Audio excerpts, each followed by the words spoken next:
இறங்கினவுடனே ஒரு 5-6 பேர் சிறுத்தை குட்டீஸ் இப்படி வந்தாங்க. அந்த ஏதோ கல்லெல்லாம் எடுத்தாங்க பொழுது. அப்புறம் ஏதோ தாக்குதல் எல்லாம் ஃபேஸ்புக்கில் போடுறானோ, தாக்கப்பட்டார், வீசப்பட்டார், துரத்தப்பட்டார்னு. நான் டிஜிபி ஆஃபீஸில் சம்பவம் நடந்து ஏதோ ஒரு படத்தில் சொன்னேன், சண்டைன்னா சட்டை கிழி தானே செய்யணும். அப்புறம் ஒரு சட்டையை மாற்றின்னு திரும்பவும் டிஜிபி ஆஃபீஸில் ஒரு கிட்டத்தட்ட ஒரு 2.5 மணி வரைக்கும் அங்கே இருந்துட்டு அப்புறம் தான் வந்தேன். டிஜிபி ஆஃபீஸ்லேருந்து தப்பி ஓட்டம்.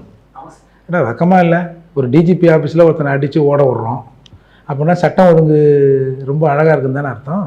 நல்லா இருக்குது இப்போ அவங்க திராவிட மாடல் ஆட்சி. அப்படி அது நெகட்டிவாக மாறிடாது. நான் வேணா நிற்கிறேன், என்னை எடுங்க, ஃபுல்லாக ஸ்கேன் பண்ணி எடுங்க.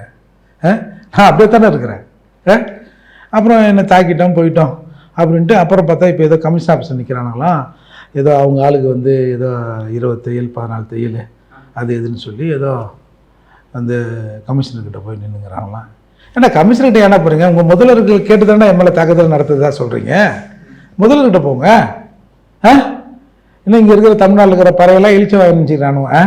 இவனுக்கு என்ன பண்ணாலும் பண்ணுவானுங்க. இந்த ஜனங்க வந்து ஐயோ ஐயோ அப்படி கம்னு இருப்பாங்க. செருப்பை கட்டி திருப்பி அடிப்பாங்க. டேய் யார் என்ன நினைக்கிற? பார்த்தல மீம்ஸ்லாம் பார்க்குறல எப்படி வருதுன்னு பாருங்க.